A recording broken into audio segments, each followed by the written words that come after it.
بسم اللہ الرحمن الرحیم۔ السلام علیکم ورحمۃ اللہ وبرکاتہ۔ ان الحمد للہ نحمده ونستعینه ونستغفره ونستهدیه والصلاة والسلام على سید المرسلین محمد وآلہ وصحبہ اجمعین، اما بعد۔ حاضرین و ناظرین، یہ درس قرآن نمبر 160 ہے اور آج سورۃ البقرہ کی صرف ایک آیت کی تلاوت و تشریح کی جائے گی، آیت نمبر 203۔ اعوذ باللہ من الشیطان الرجیم، بسم اللہ الرحمن الرحیم۔ واذکروا اللہ فی ایام معدودات فمن تعجل فی یومین فلا اثم علیہ ومن تأخر فلا اثم علیہ لمن اتقى واتقوا اللہ واعلموا انکم الیہ تحشرون۔ صدق اللہ العظیم۔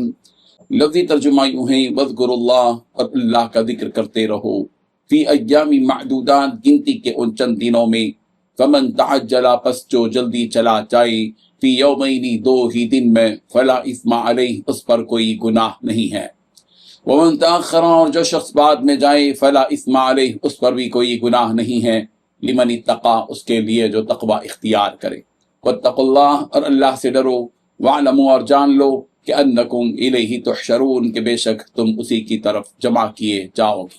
ترجمہ یوں ہے، اور اللہ کا ذکر کرو گنتی کے ان چند دنوں میں، پھر جو شخص دو ہی دن میں جلدی چلا جائے اس پر بھی کوئی گناہ نہیں ہے، اور جو شخص ایک دن بعد میں جائے اس پر بھی کوئی گناہ نہیں ہے۔ یہ تفصیل اس کے لیے ہے جو تقوی اختیار کرے، اور تم سب تقوی اختیار کرو اور یقین رکھو کہ تم سب کو اس کی طرف لے جا کر جمع کیا جائے گا۔ اس آیت میں 6 باتیں بتلائی گئی ہیں۔ پہلی بات، اللہ تعالیٰ کو گنتی کے ان چند دنوں میں جب تم مینا میں مقیم ہو یاد کرتے رہو۔ دوسری بات، پھر جو شخص دو ہی دن میں جلدی چلا جائے اس پر بھی کوئی گناہ نہیں ہے۔ تیسری بات، جو شخص ایک دن بعد میں جائے اس پر بھی کوئی گناہ نہیں ہے۔ چوتھی بات، یہ تفصیل اس کے لیے ہے جو تقوی اختیار کرے۔ پانچویں بات، تم سب تقوی اختیار کرو۔ چھٹی بات، یقین رکھو کہ تم سب کو اسی کی طرف لے جا کر جمع کیا جائے گا۔ بزرگان محترم، حج کے جو ایام ہیں وہ بالکل مختصر ہیں۔ 8 ذی الحجہ سے 12 یا 13 ذی الحجہ، یہ 5 یا 6 دن ہیں۔ ان دنوں میں بطور خاص اللہ کا ذکر کرنے کی تلقین کی گئی ہے کہ تم گنتی کے ان چند دنوں میں اللہ کا ذکر کرو۔ ذکر الہی کی فی نفسی ہی بڑی اہمیت ہے، اور خاص ایام اور خاص اوقات میں اللہ کے ذکر کی اہمیت مزید بڑھ جاتی ہے۔ ذکر کی مختلف شکلیں ہیں، نماز بھی ایک ذکر ہے، تلاوت بھی ذکر ہے، مناسک حج بھی ذکر ہے۔ ان تمام اوقات میں ہمارا دل اور ہماری زبان دونوں اللہ کے ذکر میں مصروف رہے۔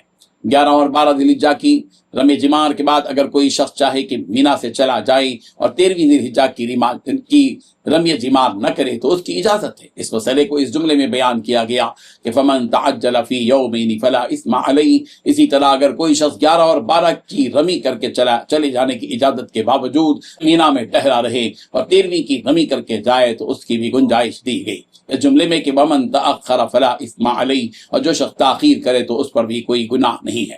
اللہ سے ڈرنے کا حکم دیا گیا اور اس بات سے خبردار کیا گیا کہ تم سب کو اسی کی طرف لوٹ کر جانا ہے۔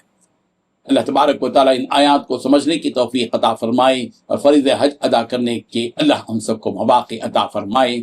آمین۔ وآخر دعوانا ان الحمد للہ رب العالمین۔ ڈیلی درس قرآن کو سبسکرائب کیجئے، اپنے تاثرات اور مشورے ارسال کیجئے، اور متعلقین کے گروپ بنا کر انہیں روزانہ درس قرآن بھیجیں اور اجر ثواب پائیں۔